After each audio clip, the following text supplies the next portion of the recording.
When the European first came here, Columbus, we could drink out of any river. If the Europeans had lived the Indian way when they came, we'd still be drinking out of water because the water is sacred. The air is sacred.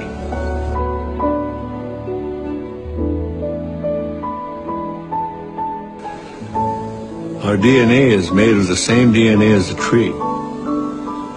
The tree breathes what we exhale. When the tree exhales, we need what the tree exhales. So we have a common destiny with the tree.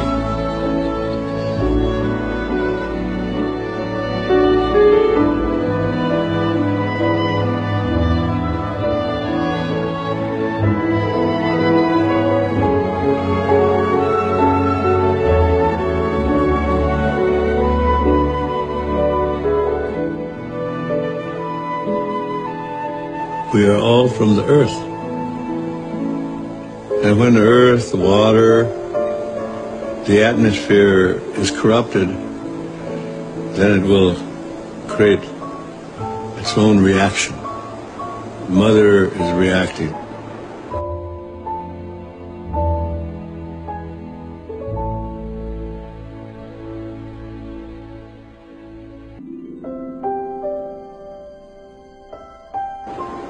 And the world has become, quote, a market. And it's this market that we have to deal with. And it's this idea of boundless and endless resources. And when you say resources, you're talking about our relatives, talking about our family. Fish are our family. It's not a resource, it's family. It requires all the respect.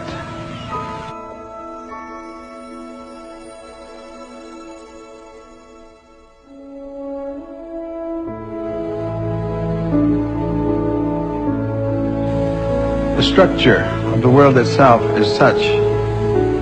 It functions on natural law, and the natural law is a powerful regenerative process.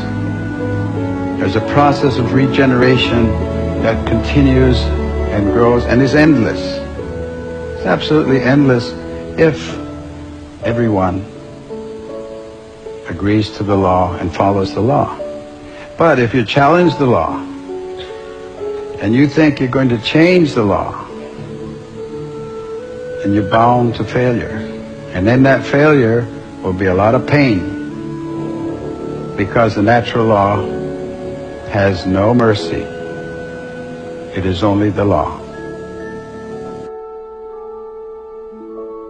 The earth is all-powerful. It wasn't made here for human beings. He said we're part of it.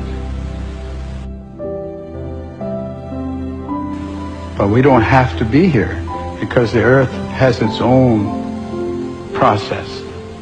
And if it becomes to the point where you destroy yourself as human beings and you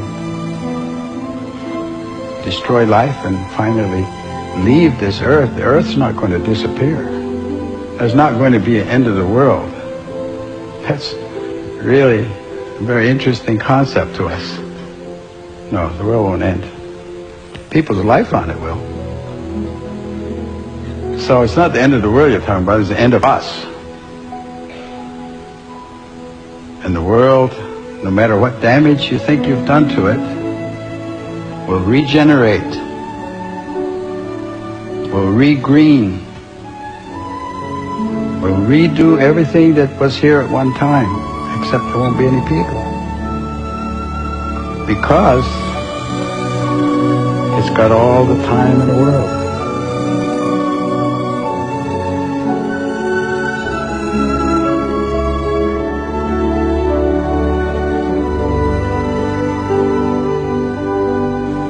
As you're coming down the final stretch, you're racing towards the finish, and there is the stone wall, and you're not pulling your horse. You're not stopping. You're in fact accelerating. That's the way I see the use of what you call resources. You're using them faster than they're reproducing.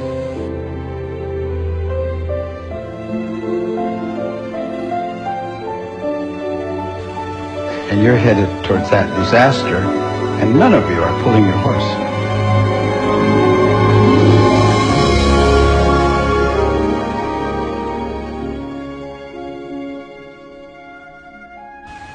And every day that you don't do what's right is a day that you've lost an option. And you're losing your options every day. No tree grows by itself. A tree is a community. Certain trees, certain plants will gather around certain trees, and certain medicines will gather around those certain plants. So that if you kill all the trees, if you cut all the trees, then you're destroying the community. You're not just destroying a tree, you're destroying a whole community that surrounds it and thrives on it, and that may be very important medicine for people or for animals. So you've lost a community, and if you clear cut, which is what's happening in America and Canada a great deal these days, and I guess around the world, then you are really a very destructive force. And simply replanting trees is not replanting community. You lost a lot in the process. If you don't understand that, you will. And that understanding comes in a very difficult manner.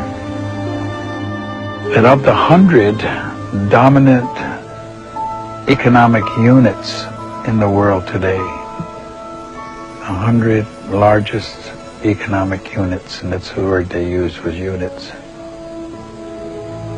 49 are countries and 51 are corporations. Now, you digest that for a second. What does that mean? It means that corporations are the driving force of decision-making today. And corporations are not concerned with human rights. They're not concerned with human life. They're not even concerned with a proper wage for the people that are working for them. So what kind of decisions are going to be made on our behalf by this economic power, these corporate states, I call them? Oh, there's going to be hell to pay, as they say, for some of the things that are going on now. So I think that people have to become aware and become awake, and not, and power is always in the people's hands, authority. They need to come of one mind, and they need to challenge the values that are being shoved at them today, because this has become a consumer society. It's driven by economics. It's not driven by common sense. You know, it's not good sense to follow somebody just because. Why? You can't give me an answer why you follow him, but if you were going to do something like jumping off a cliff, would you follow him? Would you do that? Use your sense. Use your common sense. Everybody should be their own leader. In other words, do your thinking for yourself. And we look about, for allies, we look about for friends, we look about for people who will understand and agree with those mandates of peace. That we are now placing in your hands all life. And it is your responsibility and it is your duty to look after all life. And so when he was speaking like that, he wasn't talking about our aunts and our uncles and our cousins and our fathers and our mothers. He was talking about all life. He was talking about the trees. He was talking about the fish, animals, everything that grows, everything with life. Because it is a family.